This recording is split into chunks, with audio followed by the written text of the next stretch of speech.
Workers कहने के पैसे थे कि हम ट्रांसफर करा। देखिए, जहाँ तक शिक्षकों की बात है उस पर आप देख चुके हैं कि मंत्री जी और मुख्यमंत्री जी दोनों ने कहा है कि एक पॉलिसी हम लोग बनाएंगे ताकि किसी को बिला शिकवा ना रहे और पारदर्शिता से काम होना चाहिए।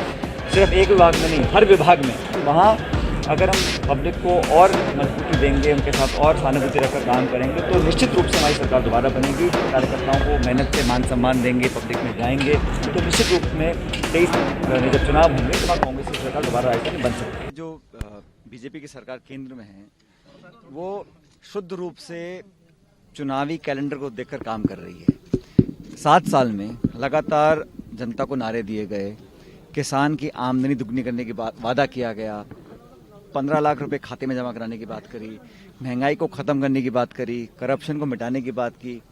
अभी राफेल को लेकर जो फ्रांस के अखबार में खबर छप रही है, जो जांच बिठाई गई है, उसके तथ्य धीरे धीरे सामने आ रहे हैं, सब खुलासे होंगे। सुप्रीम कोर्ट ने अब लखीमपुर खीरी का जो इंसिडेंट था उसके ऊपर एक और जांच बिठा दी है। तो जो लोग अपराधियों को पनाह देने का काम कर रहे हैं, जो लोग आरोपियों को नैतिकता के आधार पर पद छोड़ने के लिए मजबूर नहीं कर रहे हैं, वो न्याय कैसे दिला सकते हैं। मेरा आकलन यह है कि जो 7 साल की गवर्नेंस रही उसमें आज पेट्रोल डीजल 100 रुपये पार कर गया, क्योंकि 5 राज्यों के चुनाव हैं तो थोड़ी बहुत उन्होंने एक दाम कम करने की एक पहल करी है 5-6-8 रुपये की, लेकिन ये बहुत नाकाफ़ी है। पिछले साल जब कोरोना काल था, लॉकडाउन था, तब अंतर्राष्ट्रीय बाजार में तेल का दाम आधा हो गया था अंतर्राष्ट्रीय बाजार में। उस समय का जो फ़ायदा था वो ग्राहक तक नहीं पहुंच सका बनस्पत, और आप एक्साइज वैट बढ़ाते रहे। अभी भी क्या किया है, इसको कई लोग कह चुके हैं, जो तेल का दाम है, आप एक्साइज का जो पैसा जनता देती है उसका बंटवारा होता है केंद्र राज्य सरकार में, लेकिन सेस जो लगता है वो पूरा केंद्र सरकार लेती है। तो उन्होंने जो पूरा गणित था उसमें एक्साइज कम करके सेस बढ़ा दिया। सेस का पूरा पैसा केंद्र सरकार, 20 लाख करोड़ रुपया पिछले 7 साल में केंद्र सरकार लोगों के जेब से निकाल चुकी है।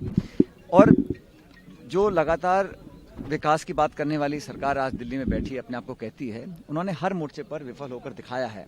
इसलिए जो 5 राज्यों के उपचुनाव हुए, चाहे हिमाचल प्रदेश हो, चाहे राजस्थान हो, चाहे कर्नाटक हो, हर जगह लोगों ने बीजेपी को नकारा और कांग्रेस को समर्थन दिया। इसलिए जो आने वाला समय भी है, मैं समझता हूँ राष्ट्रीय स्तर पर अगर भाजपा को कोई चुनौती दे सकता है तो कांग्रेस पार्टी दे सकती है।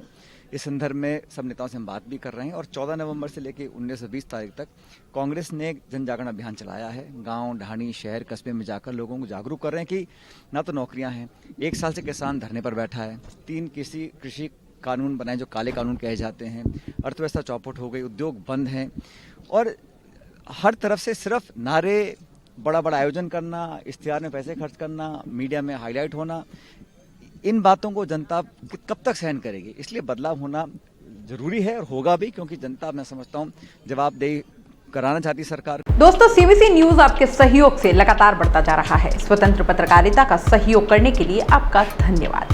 सबसे पहले तो जिन लोगों ने हमारे चैनल को सब्सक्राइब नहीं किया है तो पहले सब्सक्राइब करें, जिसका कोई शुल्क नहीं लगता और बड़ा आसान है। बस नीचे दिख रहे लाल सब्सक्राइब के बटन को दबाना है और पास में दिख रहे बेल आइकन को भी दबाना है, ताकि आपको अपने सीबीसी न्यूज के हर अपडेट्स मिल सके। हमारे इंस्टाग्राम पेज और फेसबुक पेज को भी लाइक करें, फॉलो करें, वहां पर भी आपको मिलती है तरह तरह के अपडेट्स। हम पूरे राजस्थान से आपके लिए लाते हैं वो खास खबरें जो आपके लिए जरूरी है, और वो भी पूरी बेबाकी के साथ। पत्रकारिता के इस मुश्किल दौर में आपकी आवाज जिम्मेदारों तक पहुंचाना ही हमारा लक्ष्य है, और ये आपके सहयोग के बिना संभव नहीं है। हमारा सहयोग करें, स्वतंत्र पत्रकारिता में अपना योगदान दें और ज्वाइन बटन पर जाकर सदस्यता लें, चाहे सबसे छोटी सहायता के रूप में ही क्यों ना हो।